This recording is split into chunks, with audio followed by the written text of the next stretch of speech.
What happens when you flush? Not all sewage treatment systems are alike. One common type cleans sewage in the following way. Step 1. A big screen, think of a giant kitchen strainer, removes large items such as rocks, sticks, and garbage. That way, they don't jam up the treatment plant's machines. Step 2. What is left over after this process is called sludge, which is thick, dirty water.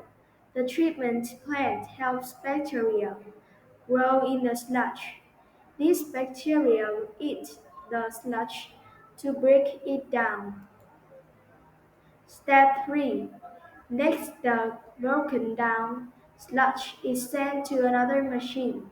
Here, all of the solid waste settles to the bottom. The water at the top is sent to a filter that cleans it. Once it's safe, this water can be sent to a stream, lake, or the sea. Step 4. The solids are sent to a giant tank called a digester. Here, a second kind of bacteria is much of the sludge. The digester breaks down the solid sludge again and pulls more water from it. About half of the sludge turns into gas.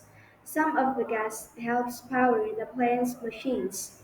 The other half of the sludge is dried. It's often used on farm fields to help grow crops.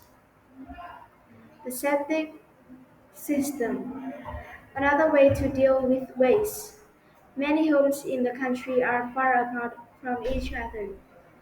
Building a system large enough to serve homes so far away from one another wouldn't make much sense.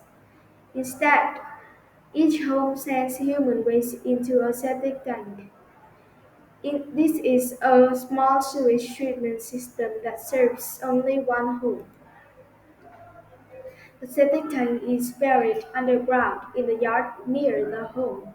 Any waste from the home runs straight into the tank. Inside the tank, the solids drop to the bottom. The liquid runs out through underground pipes into the yard and spread into the soil. The liquid is filtered as it moves through the soil, which pulls out harmful things before they reach drinking water. The septic tank collects all of the solid sludge, which build up over time. When there is too much sludge in the tank, a septic business must pump it out. Sewage through the edges. Think these systems are yucky. Think again the first sewerage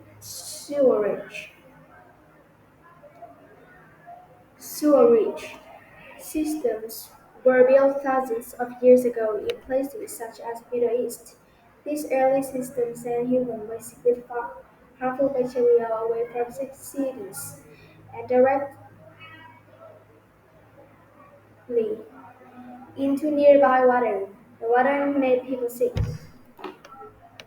Even by the 1800s, large cities like New York still had a hard time with their waste. People's homes had no toilets. Sometimes they just had a hole in the ground, since there was no way to flush. Human waste would pile up the hole. Some people allowed their waste to spill over and wash into the streets. It would tile where people walked and children played. The smell was awful.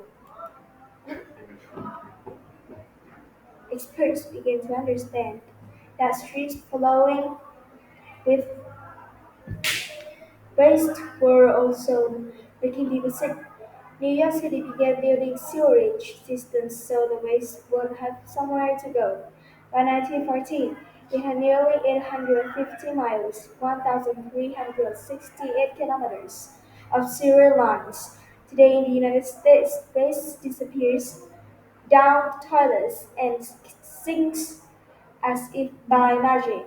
Now you know how it really works, though.